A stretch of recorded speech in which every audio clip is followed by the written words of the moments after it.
Riverkeeper says they are planning to hold a public meeting in the next couple of weeks for people to ask more questions about this new concept. Well, new at 6 o'clock, we're hearing from the mayor of Swainsboro after a lawsuit filed by 3 of his own city council members. The 3 city council members are black, and they're filing suit because they say the mayor illegally shut down meetings, keeping them from voting. Our Sloan O'Connor has been following this story with us from the beginning, and she's live in our newsroom with what the mayor has to say today. Sloan. Well, this all started with what should have been the end to a Zoom call when the mayor of Swainsboro and the city administrator made some questionable comments that are now under scrutiny. Here's a listen to the conversation that sparked the lawsuit. This whole oh, you kidding me? I have to live it, Charles. Of course you do too. The reason he made the comment is to describe what was, in his opinion, an unruly, undisciplined, disrespectful meeting that happened on August 24th. The mayor also says there is no source stated and no information supplied beyond that to support such a claim. But I read the lawsuit in depth, which essentially says the reason the plaintiffs filed suit is because they believe the meeting wasn't intended for any substantial reason, but because the mayor, the 2 city council members, and the city administrator didn't think that they should have the power to make the critical decisions. They also think that race played a key factor.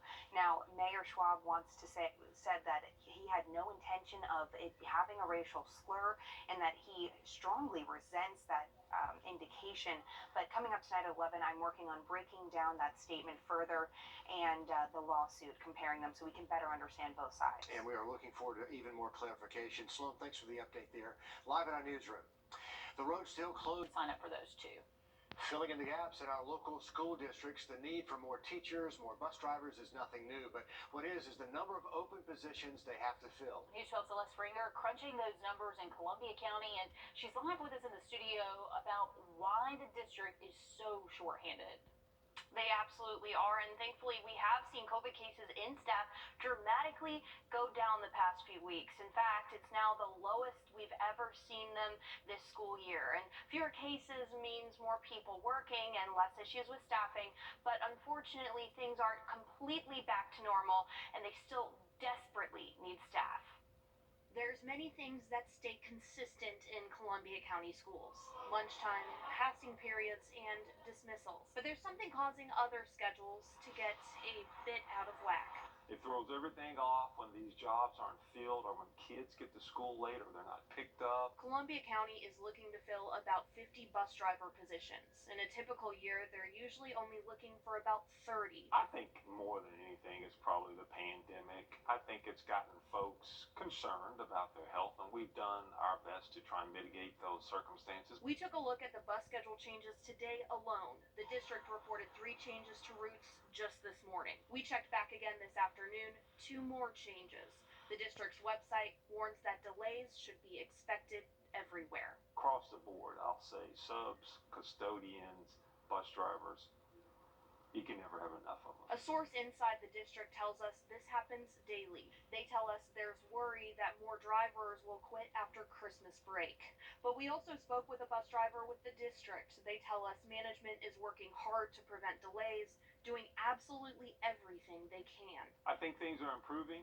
I think people ought to start to feel better about coming to accept some of these jobs. And the district says if you're ready to take on this important task of getting our kids to school, they'd love to have you on board.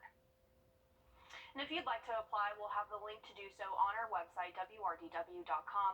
We also requested the number of staff that is currently absent to see how this could be impacting staffing. We're still waiting to hear back on that. As of last check, when I had to come into the studio, I had not gotten that just yet. One other light at the end of the tunnel, or really at the end of the week, fall break. That begins on Friday after an early dismissal. Definitely a nice break for all those hardworking bus drivers out there. No doubt about it. Celeste, thank you. Richmond County also looking for more people to work in our local schools.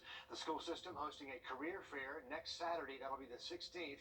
They'll be hiring at all levels. It's going to be at the Board of Education downtown on Broad Street, 9 in the morning until noon.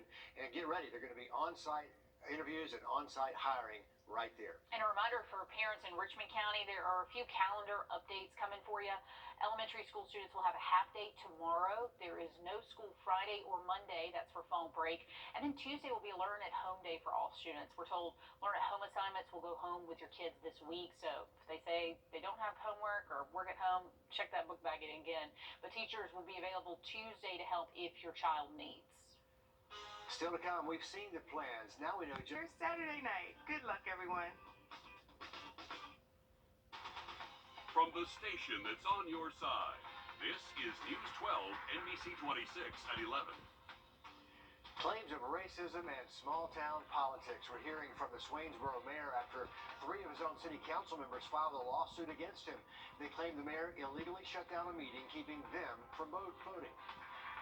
One of those votes involves the city budget. And this lawsuit also claims racism is a motivating factor. Our Sloan O'Cone live in the studio for us.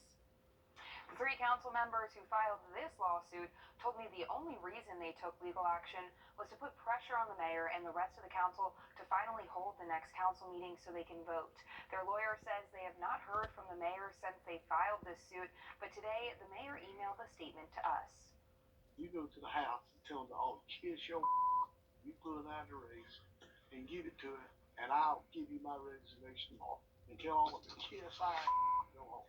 The mayor claims there is no source or information to support a claim of racist allegations against him. Council members say the Zoom call pretty much speaks for itself. This whole oh, you kidding me? I have to live it, Charles. Of course you do too. In the lawsuit, the plaintiffs complained the meeting was only ended because of their race, insinuating the white council members did not want to give the black council members the power to decide the vote. And this claim comes from a pattern of problems over the years. Back in 2018, Councilman Stafford, one of the council members who left the Zoom meeting early, apologized after suggesting kids in town who needed to find something to do to let them go pick cotton. Mayor Schwab claims in his email, for the past 16 years, there have never been any allegations of racism against him. As for this statement, he claims he had no intentions of that being taken as a racial slur. He calls it a reference to an unruly, undisciplined, disrespectful, and unproductive meeting where grown people who had taken an oath to serve the best interest of the city behaved like children.